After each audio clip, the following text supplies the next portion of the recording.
Have you heard of Elon Musk's new town? Well, if not, you should have a listen. I'm Charles Blaine, and this is Texas Tomorrow. Are you worried about your kid's future? You should be. You're listening to Texas Tomorrow with Charles Blaine.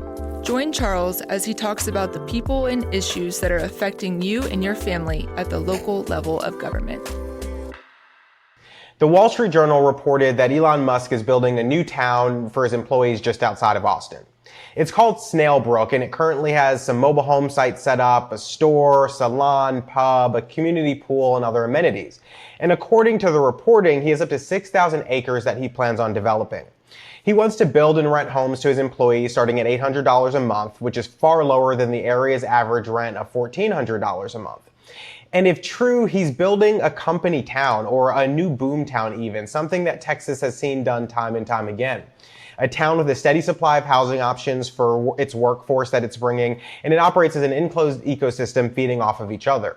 The area he's building in includes 3 of the fastest growing cities in the country, and it's within the Texas Triangle, which is a booming mega region that shows no signs of slowing in growth. The Texas Triangle is the area between Houston, Austin, and San Antonio, and Dallas and Fort Worth. And it's expected to grow to 40 million people by 2040, with much of that growth happening in and around the Austin area. So what Elon Musk is doing here is unique and exciting, but it's not exactly unheard of. Texas has a very long history of individuals using private wealth to build what have turned into some of the best boom towns in the state. So the Woodlands, for instance, just north of Houston, started off as 17,000 acres in the woods. When they originally developed it, the idea was to have a small bedroom community nestled in the woods. But what it has grown into today on its 50th anniversary is the state's 32nd largest city, home to more than 60,000 jobs, 100,000 population, and it's growing. And Clear Lake, south of Houston, did something similar, but was built to gear towards NASA engineers. So it started with 15,000 acres, and its population exploded after the build out of the Johnson Space Center. This happens time and time again in Texas's unincorporated areas, or the areas within counties that are not within a city. Since counties don't have ordinance-making power or the ability to zone or much of the authority that's given to cities, these areas often develop much easier and faster, and developers love them because they're low regulations. Much of the success of the Woodlands is owed to the ability to build in this type of environment, and the residents prefer it that way as well. Not only is it rated as one of the best places to live, but just a few years ago, when voters were given the chance to incorporate into a formal city, they soundly rejected the idea.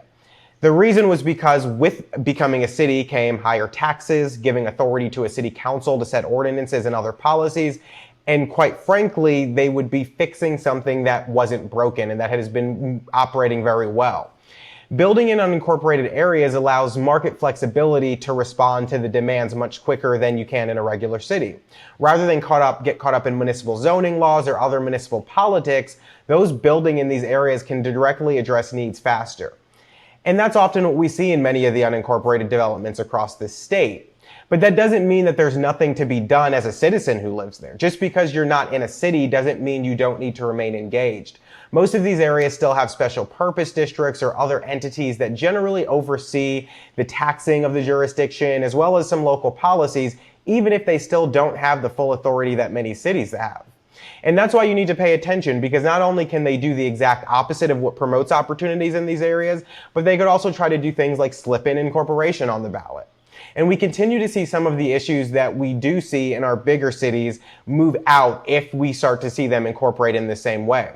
Pension debt, crime, stricter regulatory systems, and just a general attitude of dismissiveness from local elected officials.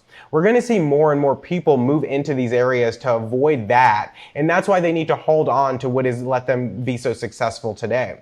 It's been happening for some time, and Harris County isn't the only place where that happens, but in Harris County, the population in the unincorporated area, for this very reason that we mentioned, is now exceeding that of the city of Houston.